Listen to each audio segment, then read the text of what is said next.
انت يا بت، تعالي لي هنا اما اقول لك على حاجه. رضيتي بعريس لا نفس ظروفك ولا نفس دماغك ولا نفس مستواك الاجتماعي ولا نفس تعليمك، عشان بس ما يتقالش عليك القطر فاتك؟ يا خيبتك يا خيبتك يا خيبتك.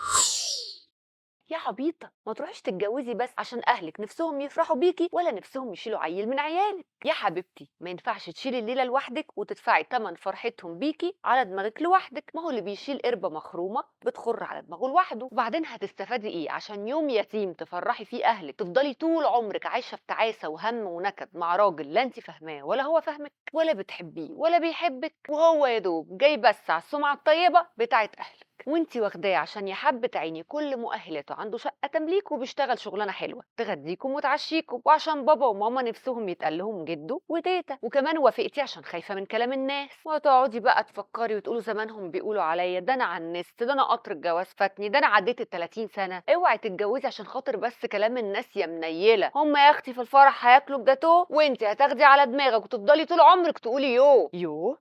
طب والله فعلا ينفع اكتب شعر. وانت طبعا هتقعدي تمخمخي وتفكري مع نفسك العريس ده لو وارث ولا معاه قرشين ده عريس لقطه وما يتسابش. وطبعا الكل هيلعب على ضميرك وعلى نفسيتك ويقولك يا بت انت بتتبطري على النعمه ليه؟ طب بذمتكم مش ده اللي بيحصل؟ هتطلع لي بقى واحده من دول تقول لي يا ابله بسنت هو انت بتقولي كلام انشا ومش حاسه بيا؟ ده انا عديت ال30 وسيرتي بقت على كل لسان، ولا بقيت بشوف قرايبي ولا اروح افراح بسبب ان هم بيسمعوني كلمتين في جنابي ويحرقوا دمي بيهم. اللي قدك يا اختي بقى عندهم عيال، هي الرجاله عميت ولا ايه؟ وعايزه اقول لك على حاجه مهمه قوي، اللي بيحبك ويخاف عليكي مش هيسم بدنك بكلام ملوش لازمه كل شويه. هم يعني هيستفادوا ان انت تتجوزي ولا تخلفي؟ هم مالهم؟ هم هو انت هتسيبي لهم ثروه كبيره مثلا خايفين عليها؟ تقومي تعملي ايه؟ تردي عليهم وبرقي لهم وعينك في عينيهم وتقول لهم انا لما اقرر اتجوز انا بس اللي هقول انا عايزه اتجوز، عشان انا اللي هفرح وانا اللي هشيل عيالي، ومحدش هيشيل شيلتي فيكوا لو انا اتجوزت وجوازتي دي فشلت. ردي عليهم يا بت وما تبقيش يا خيبتك بحق وحقيقي. اللي بيجرحك ما تسكتيلوش، اللي بيديكي كلمه رصي له قصادها 10. محدش بيحب حد وهيقول له كلام زي السم، واللي تعمل ظهرها قنطره تستحمل الدوس. يا بت ما تسيبيش حد يعلم عليكي بالكلام ويخليكي تنامي معيطه. وبعدين تعالي لي هنا، هو انت يا حبيبتي لو جوازتك فشل وخلفتي منه عيال وشيلتي الهم ده على قلبك لوحدك، نفس الناس دي هيدوكي مليم، هيودوا العيال المدرسه، هيودوا العيال التمرين، هيودوا العيال للدكاتره، وهيقولوا عليكي ايه بقى ساعتها؟ ساعتها هيطلعوا فيك العبر والقطط الفطس وهيقولوا انك ما تتعشريش والراجل طفش من خلقتك،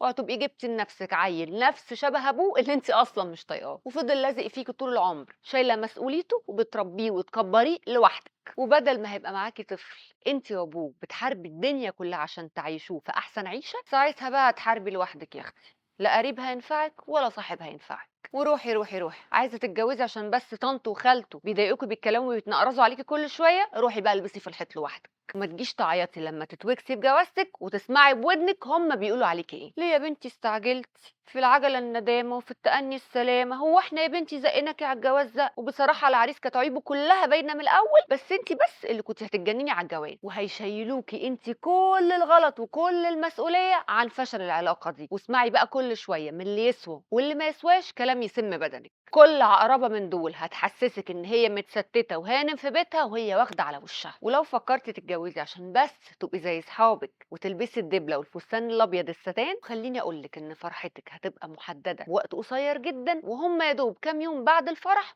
وهتظهر كل حاجة على حقيقتها. وساعتها بقى هتتصدمي بالحقيقة المرة، هتلاقي نفسك في بيت واحد مع بني آدم لا شبهك ولا فاهمك، وهتلبسي في الحيط وهتتفاجئي بالحقيقة المرة. عشان كده لو ما جالكيش البني آدم اللي يشيلك على دماغه من فوق ويعاملك أحسن معاملة وتحسي إن ده عوض ربنا ليكي في الدنيا، يبقى خليكي قاعدة جنب أمك، وعلى رأي المثل قعدة الخزانة ولا جوازة الندامة. وأنا بسنت النبراوي، تابعيني في خيبتي وخيبتك عشان نشوف خيبتي وخيبتك.